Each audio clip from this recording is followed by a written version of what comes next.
We're here talking about SEO for startup founders. Really excited to have Elzat, the co-founder of Stevie AI, that can really make it affordable and easy for startup founders to work on SEO.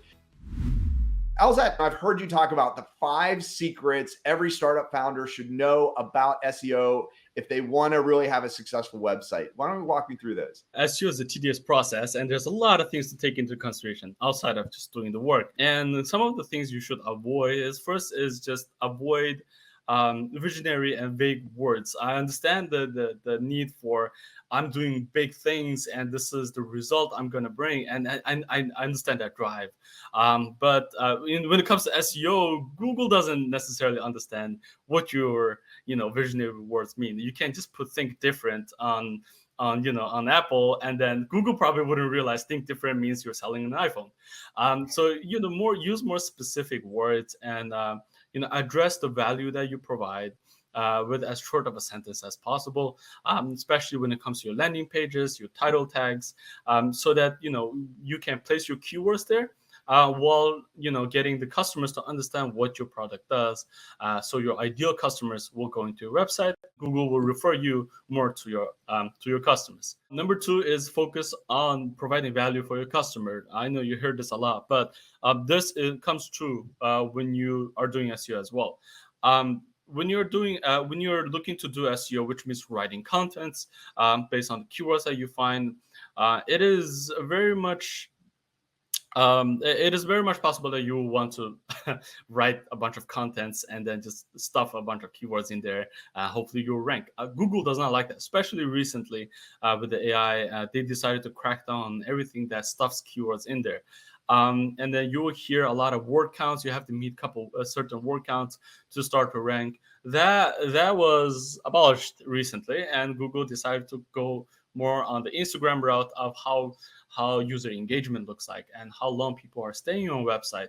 Are they getting their value? And the way they track this is by seeing, first thing first is the bounce rate, which is how fast people come in out of your website.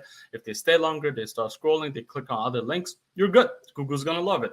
So those are your customers. And second thing is, are people going to search for similar topics after they read your content? This is something surprising to us as well, which is if people come here to get information from you and then they will have to Google again to find similar informations, Google will realize that, and then they will start de-ranking you because it means your content is not valuable enough.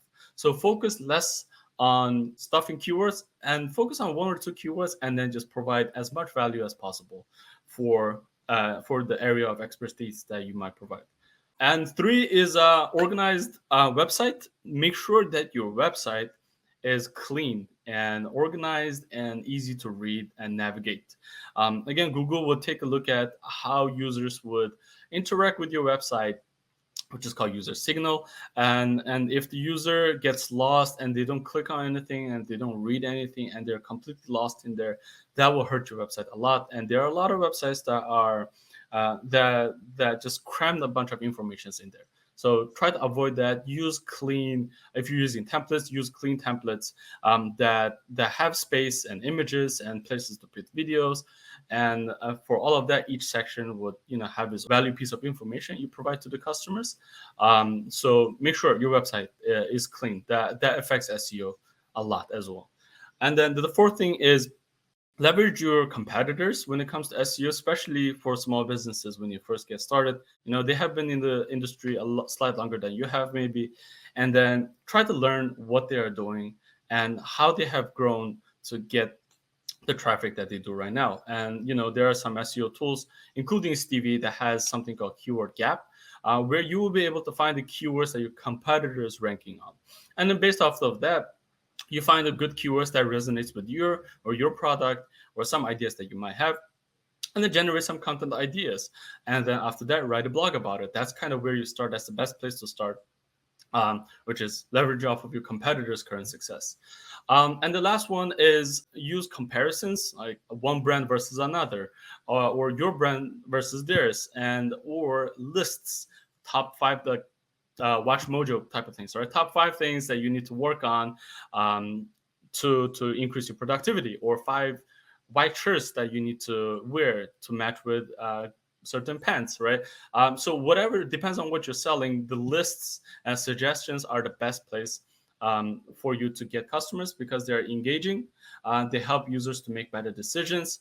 And in a lot of cases, those kind of informational searches are more popular on Google. When people are looking for certain clothes to wear or things to buy, they want to see, comparisons, alternatives, and having all of that in one blog is going to help you a lot with the engagement and in return SEO. You can visit aisandler.ai/Stevie to get an assessment of how good your website is in terms of SEO. And you can also schedule a demo with me up here on this button, and then I will more than happy to show you, go around your SEO, use Stevie to assess some of the potential contents or campaigns that we can work on. And you can also contact me on LinkedIn, and I will provide John with my email as well. That's awesome. And I'll include all those contact details and links in the description below. So be sure to check that out and reach out to the team if you're interested in doing that. Well, Elzat, thanks so much for being here today. This was really helpful. Really glad to have you on the channel. Thanks for having me, John. Awesome. Keep going.